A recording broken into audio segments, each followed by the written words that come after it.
Food পান্ডায় একদিন কাজ করে কত টাকা ইনকাম করলাম সেটা দেখবেন আজকের এই ভিডিওতে। সাব্বাস বেটা।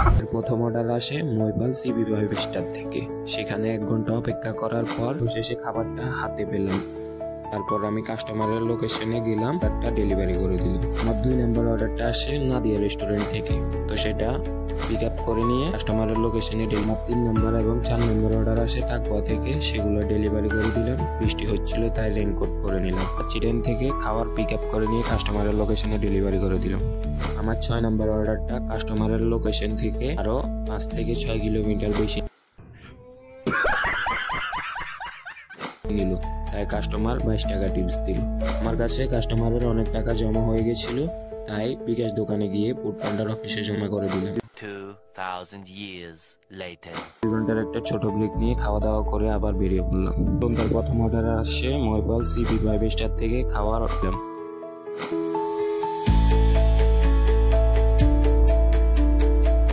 আজকে লাস্ট 2টা অর্ডার ডেলিভারি। আজকে আমার টোটাল ইনকাম হচ্ছে 591 টাকা, আর কাস্টমার টিপস হচ্ছে 150। টোটাল 720 টাকা ইনকাম হয়েছে।